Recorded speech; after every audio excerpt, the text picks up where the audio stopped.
Bonsoir et merci d'être fidèle au rendez-vous de Top Sport, tous les lundis soirs à 19h45. Rendez-vous immuable. Et ce soir, deux charmantes dames avec nous. Alexandra Klein, qu'on retrouvera sur les routes du Grand Raid dans quelques jours. Lucie Bavdin, qu'on retrouvera sur les terrains de volley-ball, sans doute, comme toutes les semaines. C'est ça, hein? Et avec Alexandra Klein, Miko Klein, qu'on ne présente plus, qui est déjà venu ici dans notre émission, et bien sûr, qui parlera de Grand Raid aussi, oui, et également donc Pierre-Henri Prémont qui nous parlera de foot, des U16, enfin plein de choses encore, qui fera le lien dans tout ça. On va commencer par l'événement du week-end, le titre de championne d'Europe pour l'équipe de France masculine. On regarde tout de suite les images. Lucie Bavdin, vous pouvez les commenter d'ailleurs. Kevin Tilly au service, nouvelle balle de main sur nous. Il y a déjà un commentaire. Ce qu'il faut savoir, c'est qu'ils font un gros match contre la Bulgarie en Bulgarie, où ils gagnent 3-2. Après avoir été mené 2-0. Après avoir été mené 2-0, où ils ne rentraient pas du tout dans le match. Le geste de Ngapet, apparemment, fait débat, parce que ce n'est pas un geste académique. Non. Ce qu'il faut savoir, c'est que les joueurs sont passés au crible, hein. Tous les gestes techniques sont revus. Et c'est vrai que ce geste surprend énormément, mais je pense que c'est voulu pour aussi surprendre le contre. Oui. Moi, c'est mon analyse. Maintenant, on ne peut pas critiquer puisqu'il marque le point. Il faut gagner le match. Très efficace. En tout cas, l'équipe de volley cette année a été très efficace. Parce qu'ils ont gagné. Alors, Ngapet est très spectaculaire. Mais ce qu'il faut retenir, c'est que le MVP, le meilleur joueur, c'est Antonin Rouzier. Oui, il a été bon. Il a été excellent. D'ailleurs, sur le match contre la Bulgarie, il marque 30 points, ce qui est énorme. En finale, il a été moins bon, Rouzier. Il travaille un petit peu dans l'ombre, il est moins spectaculaire, mais ce qu'il faut savoir, c'est qu'il est dans le set de rêve, ainsi que Ngapet et Grebennikov. La SNCF va décerner une médaille à Ngapet parce que c'est le seul volleyeur mondial qui arrive à arrêter un train, ou du moins le faire partir après l'heure. Le garçon que j'aime bien dans cette équipe de volley, c'est le fils de l'entraîneur, je trouve sympa. Il a une bonne tête, l'entraîneur a une bonne tête. C'est pas le genre de mec qui va arrêter les trains. Je trouve que... Kevin, oui, effectivement, un jeune qui monte et qui a été très efficace sur cette compétition, oui, comme deux gouttes d'eau. Oui, le père doit être gêné de mettre son fils en équipe de France. Je suis persuadé parce que le père est sympa. Un mec comme Luis Fernandez, il aurait un fils, même s'il ne vaut rien, il jouerait en équipe, un peu comme Puel. Puel, pas le judoka d'ici, mais l'entraîneur de Nice. Donc ils mettent leur fils. Tandis qu'un gars comme l'entraîneur de l'équipe de France, je pense qu'il a des réticences à mettre son fils. Mais comme son fils est excellent, la preuve, ils sont champions d'Europe et ils peuvent être champions du monde. La France a des chances pour être championne du monde? Elle a gagné la Ligue mondiale déjà. Oui, déjà. Donc c'est vrai que c'est un résultat inespéré, une première. Donc croisons les doigts et espérons qu'un jour, effectivement, qu'elle soit championne du monde. Parce que je reviens sur la relation entraîneur-entraîné, puisque le père de Tilly et Kevin, c'est beaucoup plus dur pour lui. Parce que moi-même, je suis entraîneur. Vous avez 3 filles qui jouent. J'ai 3 filles qui jouent. Et en tant qu'entraîneur, on est beaucoup plus exigeant avec ses propres enfants. Donc, moi, je tiens mon chapeau à Kevin Tilly parce que ça ne doit pas être facile tous les jours. Et pour le père et pour le fils. Exactement. Contrairement aux autres joueurs qui ont un débrief après le match, lui, il a certainement droit à 3 à 4 débriefs au petit déjeuner le matin, le soir. Exactement. Je pense que c'est un peu comme ça. Il faut savoir, Miko qui aime tous les sports, et Alexandra également, il faut savoir qu'on a quand même un avis d'experte en Lucie Bavdin qui a joué X fois, près de 20 fois en équipe de France, ce qui n'est pas évident. Et à partir de là, son avis compte plus que tous les autres avis en ce qui concerne le volleyball. Voilà donc pour ce qu'on va dire. On reviendra sur Lucie Bavdin tout à l'heure parce qu'on va parler du fiasco du volleyball pendant les Jeux des îles, surtout du volleyball féminin, elle sait de quoi elle parle, et puis d'une polémique qui a été créée, mais on reviendra à ça dans quelques instants, qui a été créée sans doute par des membres de la Ligue, puisqu'on disait que on vous a accusé de trahison en quelque sorte, de balance, etc. On reviendra, vous allez apporter la preuve que trahison, vous ne croyez pas trop, mais tentative de fraude de l'autre côté, ça vous y croyez. Bon, on reviendra là-dessus tout à l'heure. On dira un petit mot maintenant à Miko qui sont venus en voisin. Miko est maraîcher à la Bretagne, donc il nous emmène tous les matins de la salade ici, c'est pour ça qu'on l'a invité. Avec lui, Alexandra Klein, donc départ du Grand Raid. jeudi soir, Jeudi soir, exactement. à 22h. 22 heures. Alors vous êtes prête? Oui, je suis prête. Je pense que je suis comme beaucoup de trailers en ce moment. On a hâte d'être sur la ligne de départ. Bon, voilà. À 4 jours du départ, vous êtes stressé ou bien ça va, vous dormez bien? J'arrive quand même à bien dormir. Je suis moins stressée que l'année dernière, pour ne pas dire sereine, parce que bon, je me pose plus la question de savoir si je suis capable de terminer un grand raid. J'ai vous pu savez le que vous le voilà. Je sais que j'ai pu le terminer l'année dernière et cette année j'ai plus d'expérience. Le grand raid là, ça va être mon 3e ultra cette année. Donc, On verra après ce que vous allez faire. Voilà. Il faut savoir également que Miko, son mari, qui est également son préparateur physique, qui est également le suiveur attitré. Vous allez suivre comment? En voiture, en hélicoptère? En voiture, c'est ici. Ben oui, pour l'aider sur Dans les sentiers de points Mafate, la ravitaillement. voiture passe bien? Non, pas les sentiers de Mafate. D'accord. Mais par contre, sur les points de ravitaillement, ben, en fin de compte, pour Vous l'aider, serez là. pour être un petit peu plus rapide. Quoi. Bien sûr, il faut savoir que Miko a été le premier réunionnais au Grand Raid de 2012. Oui, voilà. C'était... Vous avez fini 6e au scratch? Oui, 6e scratch. Oui. 6e. En 2013, vous avez voulu faire la course main dans la main. Oui, voilà. Et puis, instantanément, vous l'avez lâché pour abandonner 500 mètres plus loin. Et elle, vous voyant là, elle a dit, tant que j'abandonne alors. Soit disant, il veut partir plus vite, il abandonne. Donc, c'est exactement ça. Oui, voilà, donc, mais ça fait partie du travail aussi. En fait, moi je dis toujours, quand on est blessé, ça sert à rien de courir sur une patte. Nous, on travaille, on a des enfants, donc la priorité, c'est le travail avant tout. Bien et sûr. La famille.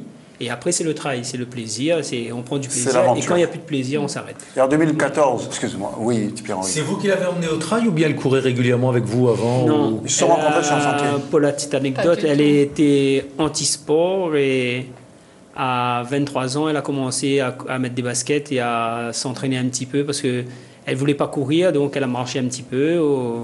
Voilà, ça a commencé comme ça. Ça a commencé par marcher. Et un jour, on l'a inscrit à une compétition, mais c'était vraiment comme ça pour s'amuser. Et elle avait fini 5e, je crois, et premier espoir. Donc, on peut dire qu'elle a de la ressource en elle, elle ne savait pas. Non, et voilà. Puis, vous avez en quelque sorte réveillé la flamme, non pas pour vous, mais pour le sport.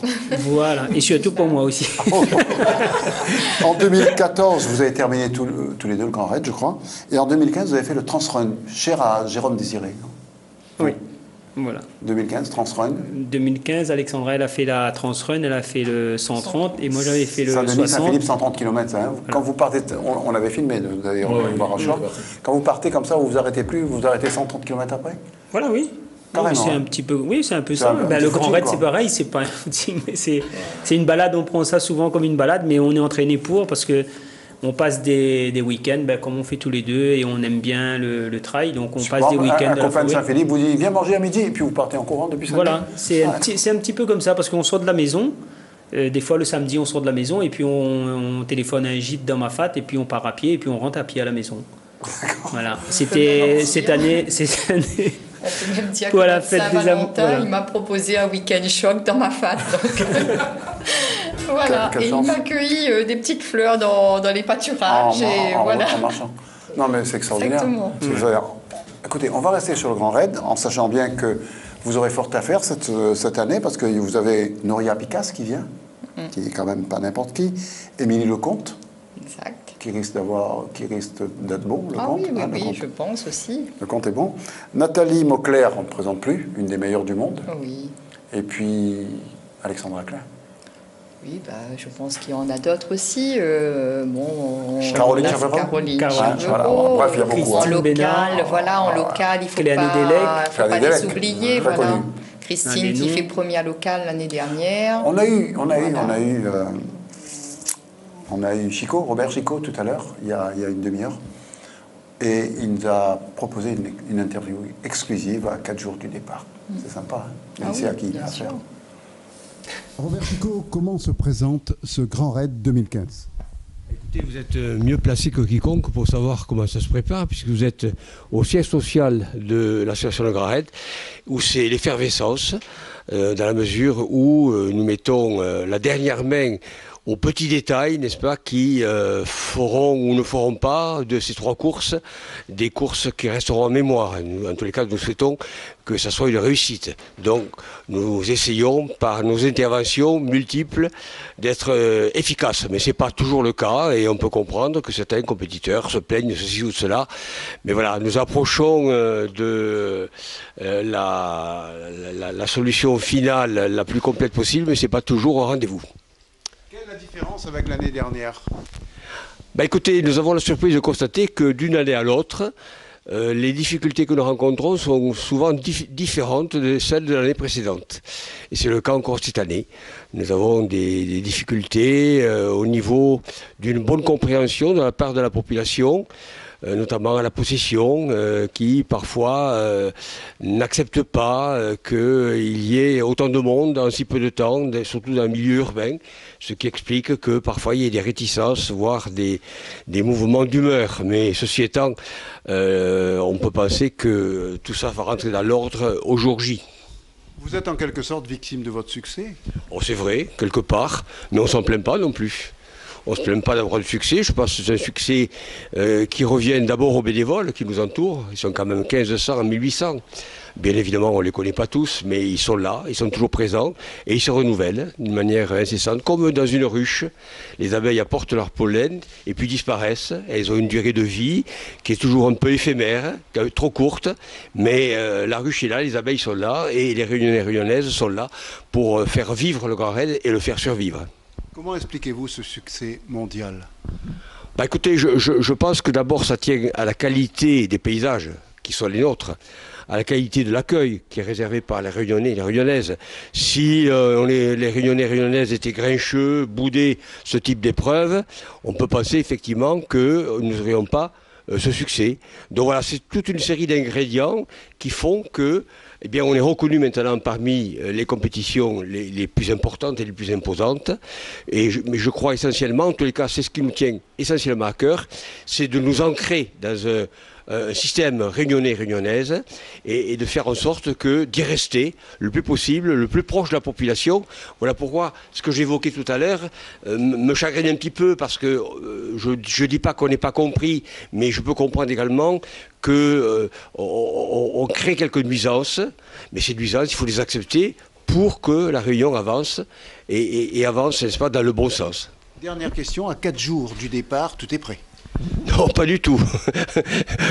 Tout n'est pas prêt, mais ça ne nous préoccupe pas parce que nous sommes habitués à ce type de situation. On les a connus par le passé, même si les problèmes à résoudre sont différents.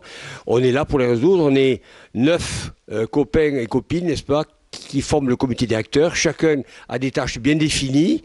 Et puis si jamais il y a un poste, n'est-ce pas, qui est défaillant, on y supplée par notre présence et par notre soutien. Donc voilà, tout n'est pas parfait, tout n'est pas terminé, mais on a encore au moins 24 heures avant la remise des dossards qui se fera mercredi sur le site de la mairie de Saint-Pierre, pardon. Je demande d'ailleurs aux compétiteurs d'être respectueux des horaires qu'on leur a fixés, à savoir que la remise des dossards se fera pour la Mascareigne de 9h à 11h, le Trail du Bourbon de 11h à 13h et la Diagonale des Fous à partir de 14h. Vous avez tout compris. Diagonale des Fous à partir de 14h, enfin bref, tout ça, les arrivées. Vous partez jeudi à 22h, vous pensez arriver quand? Samedi matin. À quelle heure? L'année dernière, je suis arrivée à 11h30, j'ai fait 37 heures, là voilà. Donc j'ai tenu compte qu'il y a moins de kilomètres, donc j'aimerais bien faire moins de 35 heures cette année. C'est réalisable en partant sur les bases de l'année dernière. Donc 9h du matin? Avant 9h30, ça serait bien. L'année dernière, j'avais tablé sur 36-38 heures, j'ai fait 37h04. Cette année, moins de 35 heures, je pense que... C'est faisable. Ah oui, oui. Le coach, qu'est-ce qu'il en pense? Mais je pense qu'elle est prête pour faire moins de 35 heures parce que c'est sur les mêmes bases que l'année dernière et on s'est bien entraîné. Et cette année, elle a un petit peu plus d'expérience parce qu'elle a fait quand même 2 ultras. Elle a fait un Maurice et avec la Transrun de chez Decathlon. Voilà. Oui. Et Et là, ben, le Grand Raid, quoi. Donc, je pense qu'elle est plus prête, elle est prête. Et puis, ben, maintenant, il faut voir le joueur J, quoi. Ouais, c'est ça. Le joueur J, c'est toujours, ben, tout le monde, c'est pareil. Hein. Il y a beaucoup de paramètres, voilà. C'est comme un footballeur, il se blesse première minute de jeu. Voilà. Allez, voilà. Pierre-Henri voulait dire quelque chose. Qu'est-ce que vous pensez justement du départ de Saint-Pierre? Et beaucoup de coureurs nous disent que sur le bitume, il y a une étendue énorme par rapport à avant, quoi. Saint-Philippe, le maire n'en veut plus. En fait, je n'ai pas connu le départ de Saint-Philippe, donc je ne pourrais pas comparer. Mais par rapport à mon expérience de l'année dernière, c'est vrai que ça fait un peu de bitume. Mais en même temps, il y a toutes les gens qui peuvent se mettre tout le long de cette allée. On est comme transportés. C'est un départ magique. Enfin, je n'ai jamais connu ça sur aucune autre course. Et quelque part, on ne voit même pas les kilomètres passer, quoi. Combien de coureurs au départ? 2000 2700 annoncés. 2700. Et 2000 bénévoles. Oui, ça... Il faut compter ça. Hein. Voilà. Chico nous l'a confirmé cet après-midi, à peu près 2000 bénévoles. Lucie Bobedin, ça vous fait peur, une telle course? Vous qui êtes une grande sportive de haut niveau. Parce que c'est un rêve, hein. C'était un rêve. Ça ne l'est plus? Toujours rêvé. Non, je pense que ce n'est plus possible. Déjà, je suis surbookée avec le volleyball. Et puis, deuxièmement, je crois qu'avec les petits bobos liés au volleyball, il vaut mieux pas que... Oui, voilà, exactement. Je ne peux pas m'aventurer sur un grand raid. Même la Mascarène, c'est pas possible. Je pense que non. Mais vous savez qu'il y a des footballeurs professionnels qui ont déjà fait le grand raid, en particulier un mec qui s'appelait Agerbeck, qui jouait à Sochaux il y a très longtemps.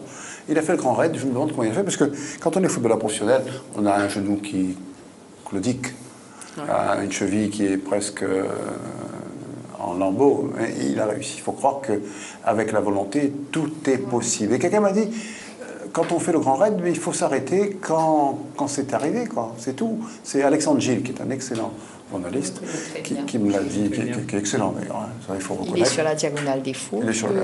C'est le seul que je trouve excellent d'ailleurs. Et à partir de là, je peux lui tirer mon chapeau. Alors, on revient vers vous. Vous allez arriver samedi matin, nous, à 9h. Oui, j'espère bien. Nous y serons. Hein. N'arrivez pas en retard. Ouais. Voilà. Il vaut mieux être un peu avant 9h quand même. Mais on ne sait jamais. Hein. Parce que, bah oui, nous, on va vous suivre en tout cas. Hein. Comme ça, il faut... on reparlera de vous lundi. Si vous n'êtes pas trop fatigué lundi prochain, il nous ferait plaisir de vous revoir. Vous savez pourquoi? Pour savoir dans quel état vous serez. Ben oui. Voilà, tout simplement. Vous connaissez les pubs pour les coiffeurs et tout, avant, après. Oui, là, on vous a vu avant. La semaine prochaine, on voit après. Et puis, ce serait pas mal. Quel conseil vous allez donner à quelqu'un qui a envie de faire le grand raid? Vous, Alexandra. Déjà, c'est une course qui se prépare sur du long terme. C'est-à-dire? Je dirais qu'un an, c'est vraiment le minimum. Un an minimum? Oui, parce que déjà, voilà... À quelle fréquence? Cette année, moi, je me suis entraînée plus que l'année dernière. J'ai eu des séances parfois de 6-7 séances par semaine. Tous les jours? Tous les jours, voilà. Mais des fois, c'est pas forcément tous les jours. Je peux avoir 2 séances par jour. Et quand je parle de séances, c'est pas forcément courir. On peut faire du vélo, on peut faire des abdos, du gainage, enfin voilà, travailler. On fait quelque chose en tout cas. Voilà. Tous les jours. Miko, elle travaille bien? Oui, elle est très obéissante. Donc ça ne marche pas, vous actionnez le fouet. Vous prenez le fouet. Bah oui, carrément. Hein. Ah oui. Il n'y a rien de tel. Sinon, ça ne marche pas. Donc, non, elle est assez responsable. Et puis, elle sait ce qu'elle veut. Donc, je pense que même sans moi, elle pourrait le faire. Mais après, quand on est à deux, mentalement, moralement, déjà, c'est plus rassurant. Et puis, quand on a quelqu'un qui croit en nous, c'est important, surtout sur une distance pareille. C'est quelqu'un qui croit en nous, c'est comme quand on a un coach ou un truc comme ça, c'est bien, ça nous donne plus de force, quoi. On est à deux, on n'est pas tout seul, quoi. La réelle difficulté pour vous cette année, c'est où? Je dirais peut-être le taille beat parce que en fait j'ai abandonné là en 2013. Vous avez abandonné tous les deux? Oui, non mais lui il a abandonné avant moi, je l'ai vu après. Donc bon voilà, ça reste un petit peu, il faut passer ce passage là, mais autrement pour moi la course elle démarre réellement à Sillaos. Il faut arriver en pleine forme, je veux dire c'est là que la course va commencer. Donc garder le maximum de fraîcheur et pour pouvoir repartir et terminer dans de bonnes conditions. Quels sont vos projets pour après ce grand raid? Alors, pour après ce grand raid, j'ai beaucoup de chance.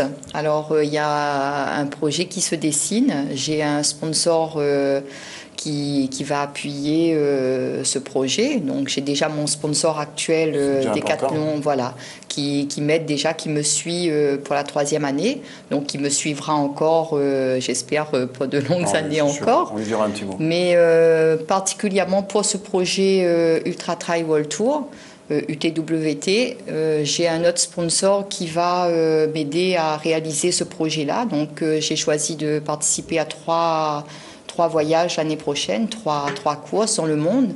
Et j'ai eu la chance d'avoir un soutien de Monsieur Apavou Immobilier, donc qui va me financer sur ces 3 courses-là. Écoutez, tant mieux. On reviendra avec vous, avec Miko, dans un instant. On parlera un petit peu d'autre chose. On va parler de quoi, par exemple? On va parler d'un match de hand qui a eu lieu la semaine dernière. Je sais que vous vous intéressez à tous les sports. Puis on reviendra vers le volley. Allez, un match de hand dans le championnat de la Réunion. Question de voir quelques images et vous permettre de boire un verre d'eau. Remettre les pendules à l'heure et effacer de nos mémoires le match nul concédé face au HBC Possession la semaine dernière, tel était l'objectif de Jean-Michel Delatte, le tacticien des Saint-Gillois. Samedi 16 octobre au gymnase de Casabona, et à l'occasion du match qu'il opposait à la jeune équipe du HBC Saint-Pierre, la SC Saint-Gilles s'est donc imposée sans forcer son talent sur un score logique de 31-22. De la satisfaction sans triomphalisme pour l'équipe saint-gilloise qui se maintient à la 2e place provisoire du classement. Voilà, faire effacer un petit peu le faux pas qu'on a fait la semaine dernière. On a vraiment très mal joué la seconde mi-temps. Il fallait remettre un peu les pendules à l'heure, ce qu'on a su faire ce soir. On savait que c'était une équipe jeune, donc il fallait mettre d'entrée la pression et puis pas laisser les jeunes marcher sur un peu les plus anciens, quoi. Se faire respecter. Le tacticien Saint-Pierrois, quant à lui, reste réaliste. Son équipe est jeune et inexpérimentée. Elle ne peut rivaliser avec les ténors du championnat. Pour autant, les sudistes ont de la générosité et du potentiel, une bonne marge de progression, notamment dans leur jeu d'attaque. Aujourd'hui, on voit notre limite par rapport à notre équipe jeune. Là, on voit les limites par rapport aux grosses écuries. On a une équipe très jeune, qui veut gagner. Donc, la panne a été faite. Je pense qu'en attaque, on n'a pas respecté ce qu'on voulait faire. Pierre-Henri Prémont, ce week-end, c'est finale de Coupe de France? Finale de la Coupe de France, oui. Toutes les semaines, il y a une finale de Coupe de France, hein, tous les 15 jours? Non, là, on va tenir les anciens engagements, mais chose qui va être aujourd'hui, c'est-à-dire qu'on va faire un prix unique pour la finale de la Coupe de France dimanche de 5 € pour tout le monde. Et tous les enfants de 15 ans et moins de 15 ans avec une pièce d'identité ou leur licence accompagnée paieront qu'1 €. 1 € symbolique. 1 € symbolique, voilà. D'accord. Donc, après, l'année prochaine, il n'y a plus de finale, il n'y a qu'une seule finale. On va faire tout pour qu'il n'y ait qu'une seule finale, pour qu'il y ait un vainqueur régional. Comme ça se fait dans tous les départements français. Sauf la Réunion, qui ne doit pas être française, alors. Puisque jusqu'ici, c'est... Ça a été mis en place. C'est vrai qu'aujourd'hui, on a 2 représentants. On a la chance d'avoir 2 représentants. C'est une bonne chose. Mais il n'y a plus la fête. Au 7e tour. Mais on va finir par un vainqueur régional. La fête est ternie. Avant, il y avait une finale de Coupe de France. Tout le monde y allait. On n'y allait pas. Maintenant, il y a 2 finales. On est obligé de se dédoubler et c'est beaucoup moins intéressant. Oui, mais ce sera quand même une finale et on invite à tous les amoureux du football de venir au Stade de l'Est, comme ça va se faire dans le Nord, donc de venir et justement, on fait un effort, comme nous l'avions dit dernièrement, donc ça sera 5 € unique pour les hommes et les femmes. D'accord. Bonjour Jean-Jacques Charolais. Bonjour. Bonjour, alors nous sommes avec vous sur le plateau, il y a Lucie Bovedin, il y a Miko Klein, il y a Alexandra Klein, Pierre-Henri Prémont. Je voulais vous poser une seule question. Vous êtes où là, Jean-Jacques? Je suis à Saint-Denis, là on capte d'ailleurs sport. Si vous êtes à Saint-Denis, vous pouvez passer nous voir? Oui, sauf que Saint-Denis, il n'y a pas qu'à La Réunion où ça existe, donc je suis à Saint-Denis très loin. Si vous avez un avion, envoyez, je vais vite venir. Mais en tout cas, bravo à Top Sport, parce que même à Paris, on capte l'émission. C'est super. Donc vous êtes à Saint-Denis, dans la banlieue parisienne? Exactement. D'accord. Je pense que si vous êtes à Paris, c'est essentiellement pour voir le match PSG-Real. Ah non, vous vous trompez. Je suis comme vous, j'ai une seule équipe, ça peut la faire pour là. Au contraire, si vous avez, pour mercredi soir, un match de Saint-Paul via Internet, peu importe, donnez-moi les infos. C'est plutôt ça que j'ai besoin que le match de Maïta-Orléans. Ah d'accord. Donc, s'il y a Saint-Paul contre Belmen, et en même temps, il y a Real contre Paris, vous préférez voir Saint-Paul contre Belmen? Et à Périgueux. Oui, par exemple. Ou à Périgueux. D'accord, même si à Périgueux, vous allez prendre des truffes là-bas. Jean-Jacques Charolais, mais pourtant vous êtes à Saint-Denis, donc près du Stade de France. Vous allez cogner à la porte pour essayer de rentrer si le match avait eu lieu au Stade de France? Non, mais rassurez-moi, ça ne suffit pas au Stade de France. Parce que... Sinon, comment vous auriez fait? Ah ben, j'aurais changé d'appartement. Il ne faut pas voir la foule du Stade de France. En tout cas, Jean-Jacques Charolais, nous, ça nous fait très plaisir de vous avoir en ligne. On sait que tout va très bien pour vous. Et on vous retrouve très, très bientôt ici, avec nous, pour commenter le foot, parce que le foot va reprendre à La Réunion depuis que Vidot a repris la Ligue. Et puis, on regardera le Grand Raid ensemble, et on continue. Je profite de l'occasion pour féliciter Pierre-Henri, parce qu'il a fait partie de l'équipe qui a mené le combat pour être à la tête du football réunionnais. Et je leur souhaite de faire du bon boulot.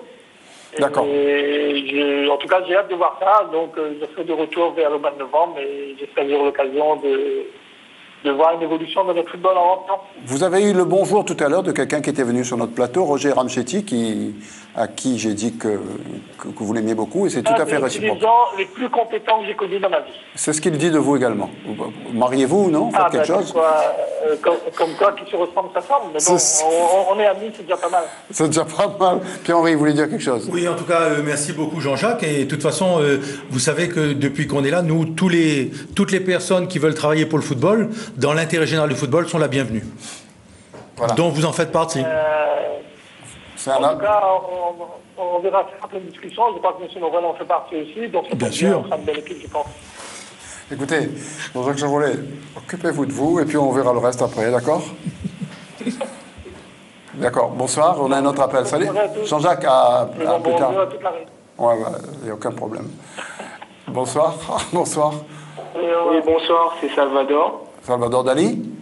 Non, Salvador Adamo. Ah, Salvador Adamo, oui, bon, oui, je vous écoute. Oui, j'avais une petite question pour M. Prémont. Ah, il est là. Parce que, en fait, j'ai entendu que le prix du match de foot passait à 5 € pour la finale. Oui, c'est ça. Ouais. 5 € prix unique. En fait, ce que je voulais savoir, aujourd'hui, comment les prix des matchs de foot sont fixés? Puisqu'aujourd'hui, on peut passer de 5 € à 8 €, voire à 10 €. Aujourd'hui, est-ce que c'est prévu par la nouvelle direction de la Ligue de faire un audit sur les prix qui sont affichés et qui sont pratiqués pour les matchs de foot? Ce serait très intéressant de savoir comment sont fixés ces prix, parce qu'aujourd'hui, on peut voir que c'est assez fluctuant. Et des fois, il y a des matchs qui sont qualifiés de gala qui sont à 8 €. On ne sait pas pourquoi et ça correspond à quoi. Quelle est la quote-part qui revient à la Ligue? Quelle est la quote-part qui revient au club? Bon, peut-être après, c'est des questions techniques, mais il serait vraiment... il va essayer de vous répondre tout de suite, hein, comme ça. Alors, comme nous nous étions engagés, nous allons faire, d'ici la saison prochaine, vous savez bien qu'on termine, et là, justement, pour marquer, le comité directeur s'est engagé à cette finale à fixer un prix unique pour que le maximum de personnes puissent venir voir ces matchs. Voilà.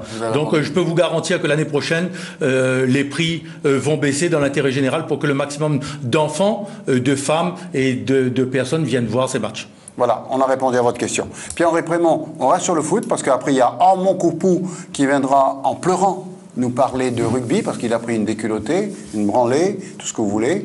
Il a le courage quand même de revenir. Je pense que les gens de la fédération vont changer, le sélectionneur va changer, les joueurs vont changer, on ne verra plus plein de gens, et ce qui n'est pas plus mal. C'est comme ça que ça s'est passé pour la Ligue de foot d'ailleurs.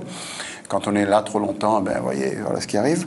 Alors Pierre-Henri Prémont, les U16 par contre sont bien là, ils sont en métropole. On regarde un sujet que vous avez fait pour nous il y a quelques semaines.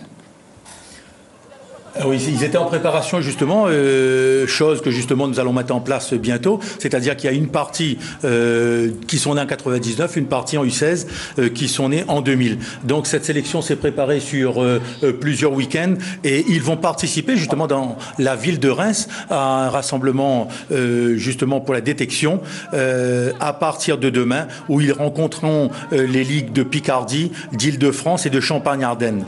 Et ils sont partis depuis vendredi dernier et ils reviendront vendredi prochain. Donc c'est une nouvelle sélection qui est mise en place après la sélection U15 où nos jeunes peuvent être vus, pris par les différentes sections de football. Donc on va dans cette optique et justement il y aura plusieurs actions qui vont être mises en place pour les jeunes prochainement par la Ligue lyonnaise de football qui vont être dévoilées petit à petit.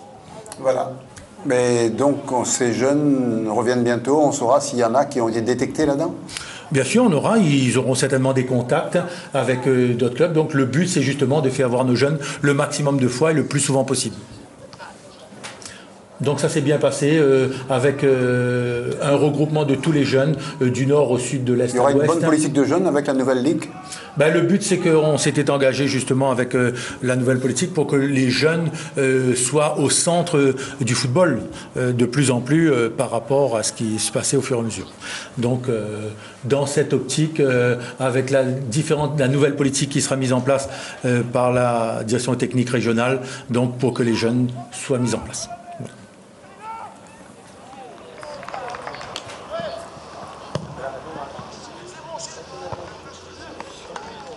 Alors, nouvelle sélection mise en place, c'est la première fois que la Réunion participe.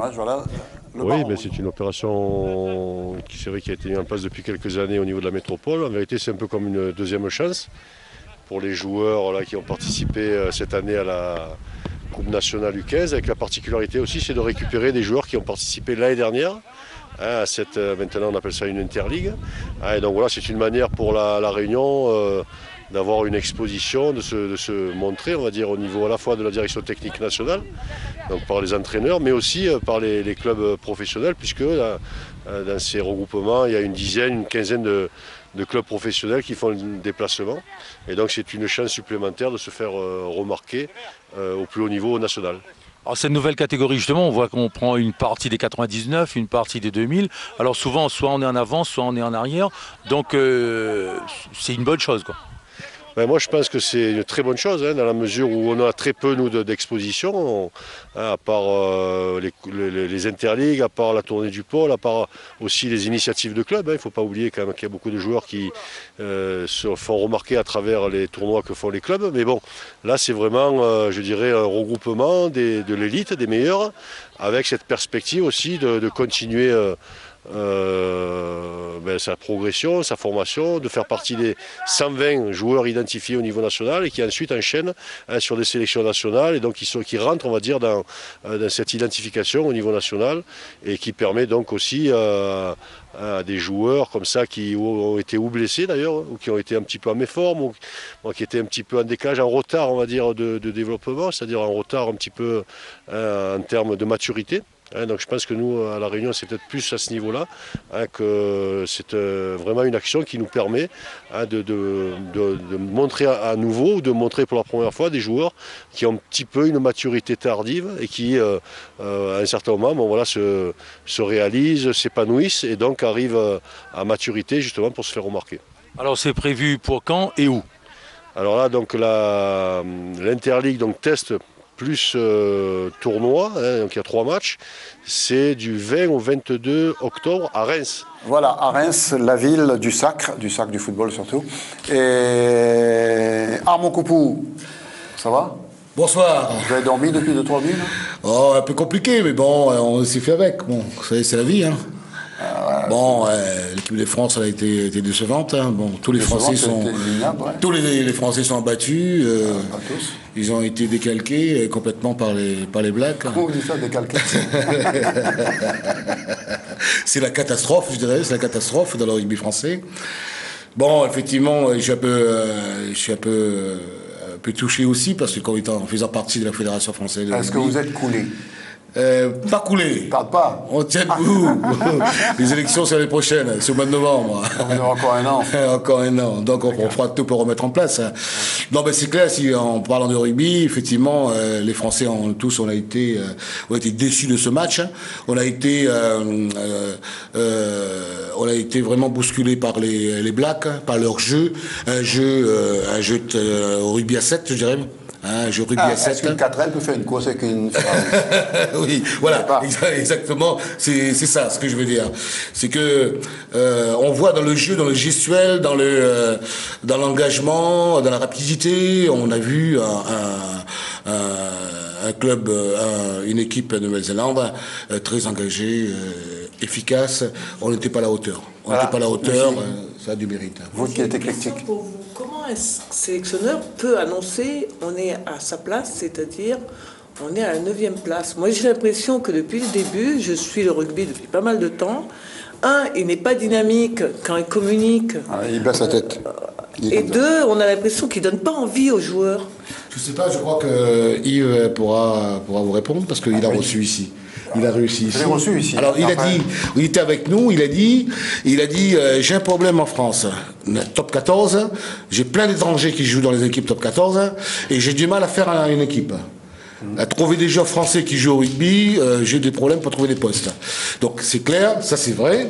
Avant il y avait top 16, on est descendu à top 14. Il y en a beaucoup aujourd'hui qui demandent d'être à top 12. Et non seulement top 12, il y a la Ligue qui n'accepte pas, parce que les clubs, ils râlent, parce qu'il faut financièrement, il faut payer. Donc ce qui fait que c'est très difficile. C'est clair pour vous répondre objectivement. Notre ami Philippe Saint-André, c'est vrai depuis 4 ans, depuis 3 ans, on a vu, c'est un entraîneur, en communication, c'était compliqué, c'est difficile. Parce qu'effectivement, il donne pas l'envie de, c'est pas la porte qui est dynamique, c'est pas un meneur d'homme. Mais bon, il a été capitaine du 15 de France, en Afrique du Sud, je me rappelle en 95, il a bien mené son équipe. Sélection, je crois. Oui, et puis après, il est parti entraîner en Angleterre, il a entraîné les super équipes, où ils ont été champions d'Angleterre, tout ça.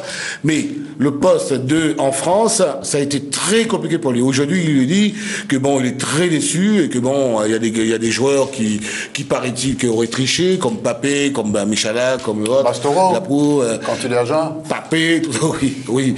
Enfin bref, donc voilà ce que je veux dire, c'est que c'est très décevant pour tout le monde. Nous, la Réunion, on a mis des pôles un peu partout à Saint-Pierre, dans l'Ouest, à Saint-Denis, pour faire vivre le rugby. Et donc les gens étaient déçus. Et moi personnellement, on est resté, on a refait le match qu'à 3h, 4h du matin à Ticos, et c'était un peu compliqué. D'accord. On verra des images. Oui, bien sûr. Puis on reviendra sur le rugby. Là, on va repartir un petit coup sur le volleyball. Je n'ai pas besoin de vous la présenter. Il y a une polémique après les Jeux des Îles. Il faut resituer tout ça. L'équipe de la Réunion de volleyball féminine a été disqualifiée et parce qu'une joueuse n'était pas qualifiée. C'est le cas de le dire. Alors que même en jouant à 5 contre 6, l'équipe de la Réunion aurait pu remporter la médaille d'or. On a préféré jouer à 6 contre 6. On n'a pas écouté Top Sport qui martelait depuis un mois que cette joueuse n'était pas qualifiée. Et puis on a été disqualifié. Et cerise sur le gâteau, on a accusé Lucie Bavdin d'avoir été une balance et d'avoir dit que, voilà, elle est allée dire aux autorités mauriciennes et séchelloises que la demoiselle en question, Closter, n'était pas qualifiée. Alors, qu'en est-il? D'abord, je tenais à vous remercier et de me recevoir parce que ça me permet aussi de communiquer sur ce fait. Parce que pendant les Jeux, alors tous les sportifs, tous les spectateurs ont entendu prononcer mon nom par des gens de la Ligue qui n'ont pas hésité même de présenter au sélectionné en disant une ancienne internationale, il n'y en a qu'une.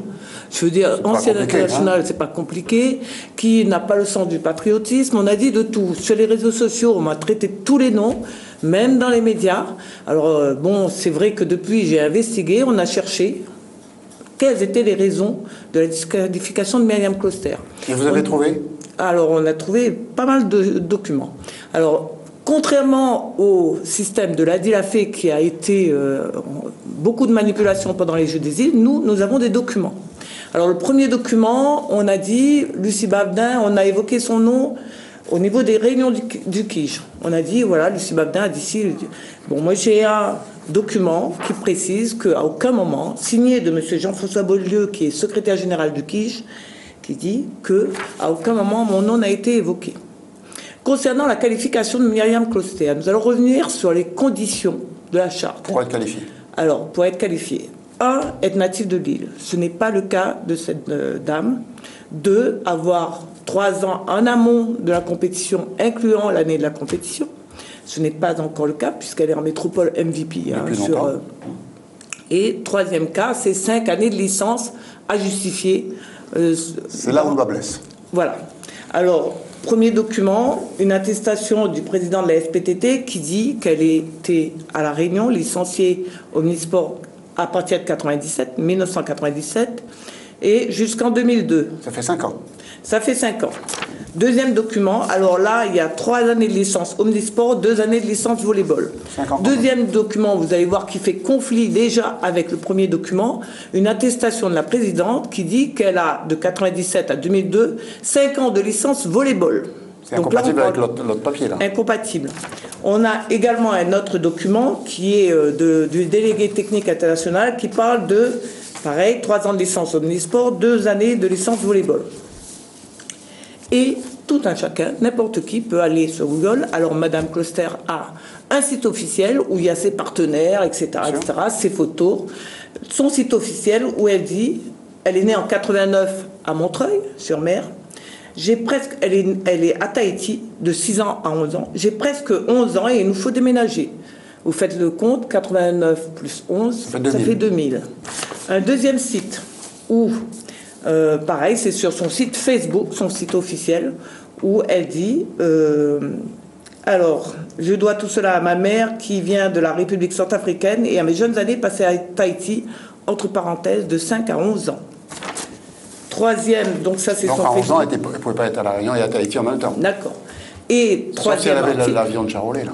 Oui, troisième article qui est complètement de sources différentes, où pareil, elle précise qu'à 11 ans, elle arrive à La Réunion.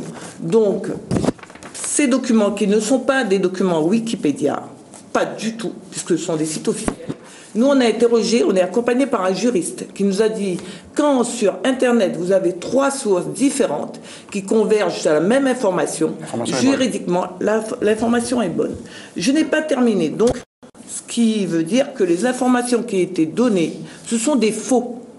Je tiens à le dire parce que, effectivement, j'ai fait une conférence de presse où la presse a plus ou moins mesuré les propos en disant oui, on a des documents qui se contredisent, etc. Mais on n'a pas parlé de faux. Moi, je parle de faux. La presse n'a pas repris ça. C'est vrai que nous n'étions pas là.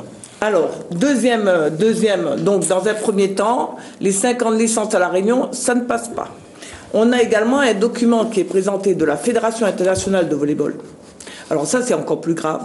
Où il y a un logo. Nous avons un logo, mais ce qu'il faut savoir, c'est que la zone océan Indien, ce sont des nations qui ont affaire directement à la FVB régulièrement.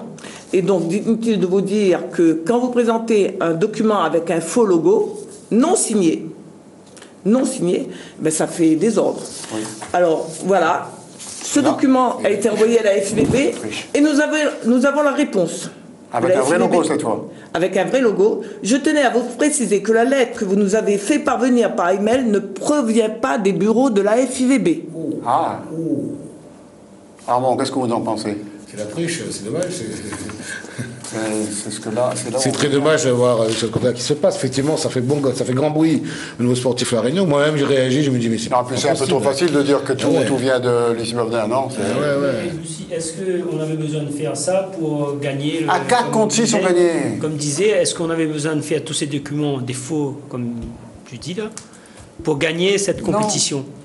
Alors, ce qu'il faut savoir, c'est qu'on a un niveau régulièrement sur les coupes des clubs champions de l'océan Indien, c'est-à-dire qu'on retrouve les autres pays de la zone. La Réunion est souvent championne, gagne les compétitions. Donc, nous avons à La Réunion des joueuses et des joueurs de valeur. Nous avons des joueuses qui se sont préparées et qui sont de valeur. Et je veux dire, elles auraient pu clairement se battre pour être en demi-finale, voire en finale, et peut-être remporter la finale. Après coup, on ne peut pas dire qu'elles vont gagner la médaille d'or. Mais je veux dire, elles étaient compétitives. Ce qu'il faut savoir, c'est que le 2 août, il y a une réclamation de Seychelles et de Maurice. Avant le début de compétition. Donc prendre le risque en sachant qu'on a triché, je trouve que c'est aller loin. Il y a eu les réserves qui ont été faites avant. Enlever la joueuse, c'est tout. Et oui, c'est clair. Voilà, c'est pour savoir si vraiment cette joueuse était indispensable à l'équipe ou on avait d'autres joueuses de... Voilà, alors, il y a un deuxième argument. On a, dans un deuxième temps, il y a eu un deuxième appel, une deuxième réunion du KIJ, où la Ligue est venue avec un avocat, et on a voulu jouer sur la double licence. Voilà le document présenté. Alors c'est quoi ce document? Alors, c'est quand on a une athlète en pôle, l'athlète également est considéré comme étant licencié à La Réunion. Je vous pose une question. Quand vous jouez contre l'Italie, contre le Brésil, contre les États-Unis, vous allez présenter un document propre à la France? On vous envoie promener. Eh bien, exactement. Donc, en plus, quand on voit le montage du document, on peut se poser quelques questions. Donc, voilà pourquoi... Il faut se dire que leur scanner n'est pas très bon. Hein. Je ne sais pas. En tout cas, ce que je peux dire, c'est que il y a eu toute une instrumentalisation sur une polémique sur le fait qu'on n'est pas français, etc. On ne reconnaît pas les textes français. Je crois que à un certain moment, quand on est sur une compétition internationale, parce que l'attestation de la FIVB prouve que la compétition, le faux, est gérée par la Confédération africaine de volleyball. Le faux, déjà. Donc, quelque part, on est sur une compétition internationale, on ne peut pas faire valoir le petit règlement qui est propre, qui est interne, qui est propre à la Fédération française, même si on est français, mais ça n'a strictement rien à voir. Tout ça pour dire que tout c'est faux, je crois qu'on n'a pas besoin de moi. Quand on trouve un bouc émissaire, déjà, je trouve que, on veut masquer ses incompétences. Une deuxième chose, c'est quand on fait autant de faux, je pense qu'il faut faire profil bas et non pas crier sur tous les toits qu'on a marché sur La Réunion, que voilà, on a fait toute une histoire autour de la disqualification de l'équipe et malheureusement, c'était justifié. Et quand on voit les documents qui rentrent en conflit les uns avec les autres, on pense bien que les autres pays de l'océan Indien ne sont pas si couillons. Ben voilà. Voilà, en tout cas, j'espère que le débat est clos. Myriam Closter a été disqualifiée. L'équipe de La Réunion a été disqualifiée. On a la preuve que tous les arguments qu'on a voulu faire pour essayer de masquer ça ne sont pas bons. On a la preuve. Et puis, s'il y en a qui veulent tempérer la vérité, tant pis pour eux. Nous, ici, sur Top Sport, on a l'habitude de dire la vérité en face, comme Ramon Koupou dira en face que votre équipe de rugby, il faut la jeter, etc. Quoi, hein, voilà. Autre chose à rajouter, quand on a encore quelques minutes devant nous? Moi, je tiens quand même à féliciter l'équipe masculine de La Réunion, qui a fait une médaille d'or. C'est une première dans l'histoire du volleyball. Par contre, le couac, c'est dommage, ça laisse une image un peu négative. Moi, je suis déçue parce que je fais du volleyball depuis 1972. C'est la première fois que ça arrive.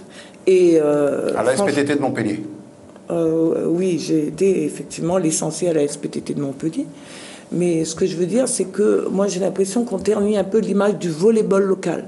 Et je dis, on n'a pas besoin de ça, on n'a pas besoin de fraude, on est dans le sport. D'ailleurs, j'ai entendu de beaux témoignages concernant Alexandra. Et je trouve que moi, je suis pour un sport où on parle d'éthique, on parle de code de déontologie, etc. On le sait. Donc voilà, moi je condamne tous ces faux et tous ces documents. On ne peut pas accepter justement effectivement le sport. Je suis comme ça. On va quand même accepter de revoir les images de votre débâcle. Oui, bien sûr. Vous voulez un mouchoir? Non, pas du tout, au contraire. Alors, je vous laisse commenter.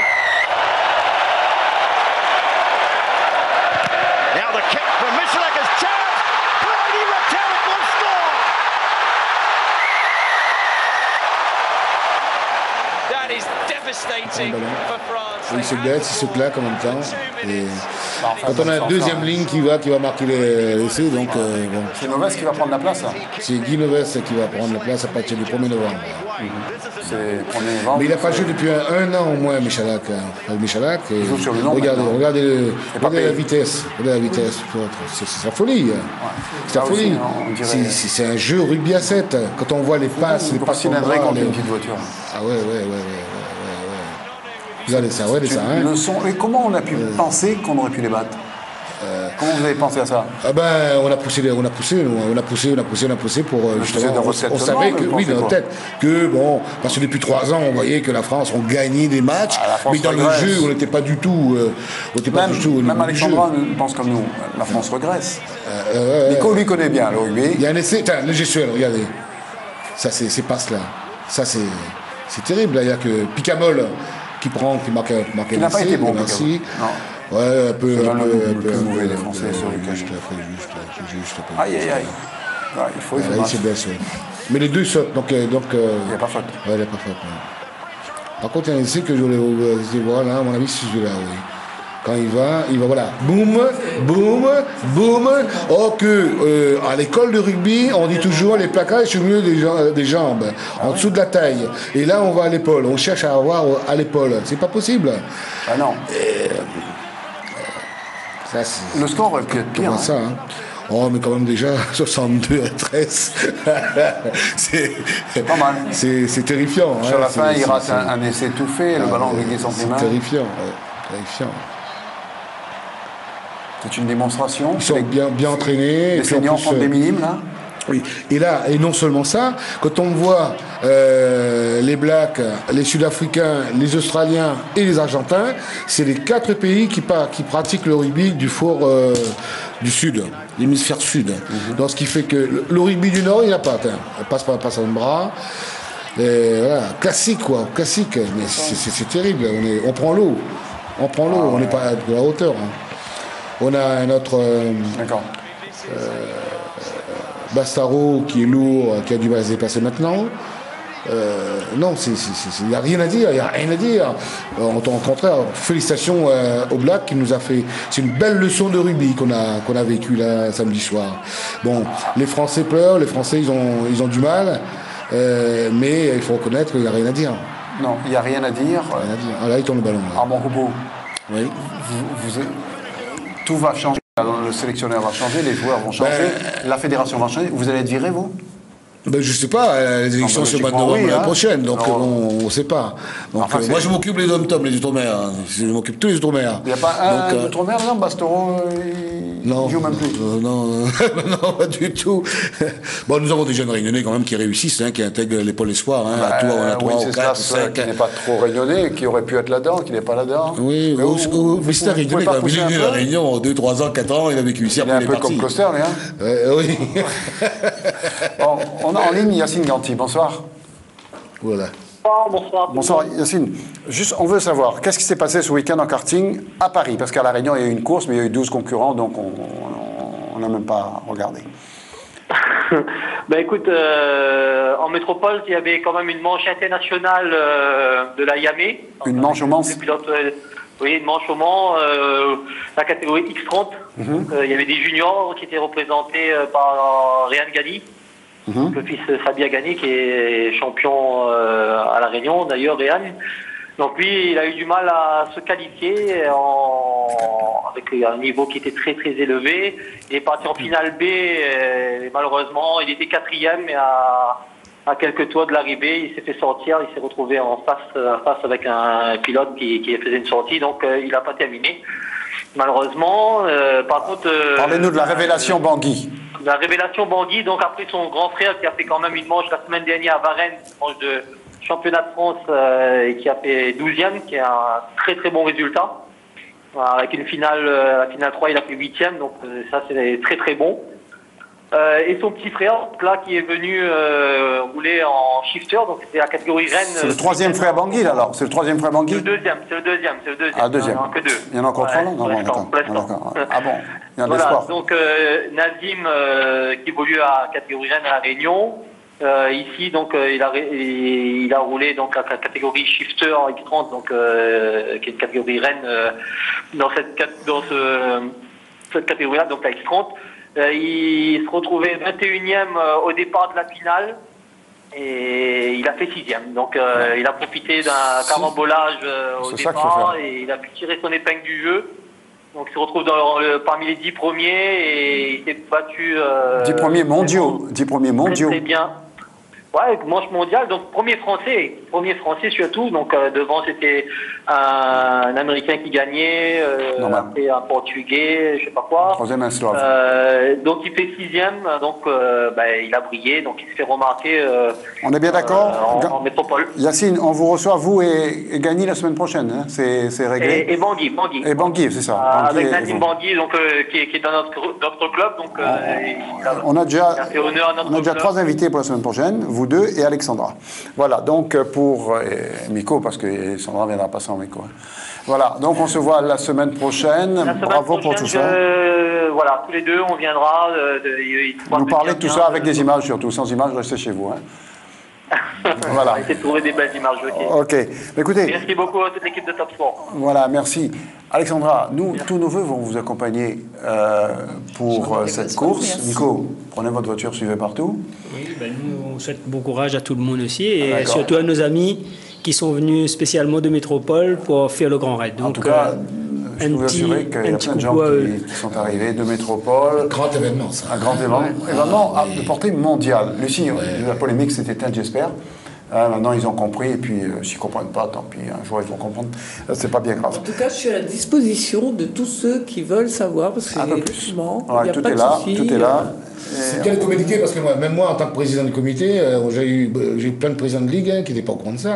Maintenant, ils sont au courant. S'ils ne sont pas au courant, on peut repasser pour eux. D'ailleurs, l'émission repasse le mardi, le mercredi. En attendant, on va regarder, Armand, un match de basket. Parce que ce week-end, c'est la fête des Aiglons. Les Aiglons qui auront 60 ans. Il y aura basket, il y aura ping-pong.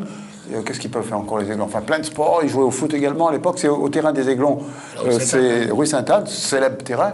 Et je me souviens qu'avant, quand on faisait trop de bruit sur le terrain des Aiglons, il y avait une dame à côté qui envoyait de l'eau chaude sur nous. C'était la maman de Perrault. Mais c'était bien, c'était agréable. Et on s'arrêtait de jouer d'ailleurs. Et tu vois, c'est authentique.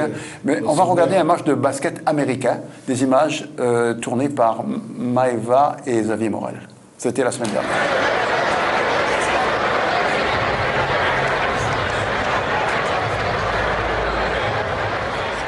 Là, c'est avant le match, les billets d'entrée qui sont relativement onéreux pour le basket américain.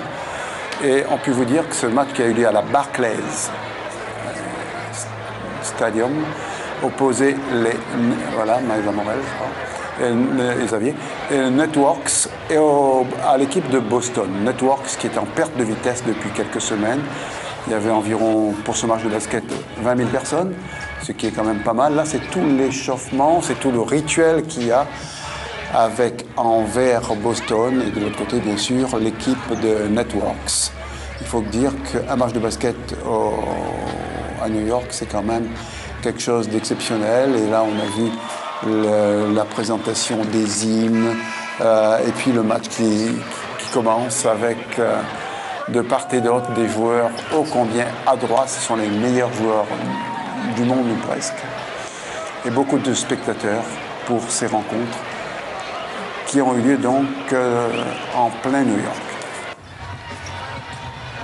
On vous laisse regarder leur agilité et surtout, on les voit, on dirait qu'ils ne sont pas très grands, mais le plus petit, quoique le numéro 4 de Boston était petit, il devait faire 1m80 à peine, donc il paraît très petit. Les autres, c'est 2m18, 2m24. Il y a même un Croate qui faisait 2m25, Boganovic, qui joue dans l'équipe de New York. Mais l'équipe de New York, comme je l'ai dit, depuis quelques semaines, ça ne va pas trop bien. Et puis là, c'est un match en quelque sorte de play-off. Ce n'est pas très important, et pourtant les spectateurs sont là. Et chaque panier des Blancs est accompagné de vivas de tout le stade pratiquement.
Alors, si vous entendiez une musique derrière, c'était Armand Coupeau qui les accompagnait. Vous avez un...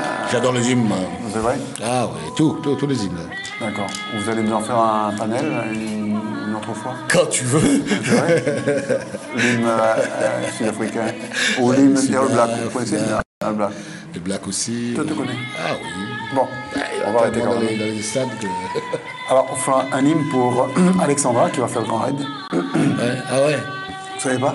Vous n'avez pas remarqué? Non, depuis le début de la c'est lui qui a un beau t-shirt Décathlon parce qu'il a fait la pub. Voilà. Vous avez fait pour elle? C'est l'occasion de J'imagine, c'est remercier. vrai, vous avez fait pour elle. Migo, donc tout est prêt pour Alexandra. Oui.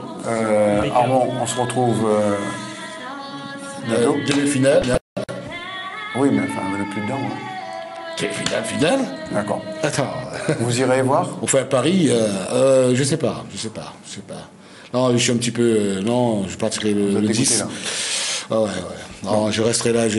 On suivra avec les partenaires, les entreprises, tous les matchs, demi-finale, finale. Et puis après, on pourra préparer la fête du vin. La semaine prochaine, on parlera de tchoukball, on parlera de grand raid, on parlera de, pourquoi pas de volleyball aussi. On parlera de plein de choses, de cartes avec les gagnis, etc. N'oubliez pas l'anniversaire des Aiglons et on se retrouve la semaine prochaine. Merci. Et rediffusion demain et mercredi. Bonsoir.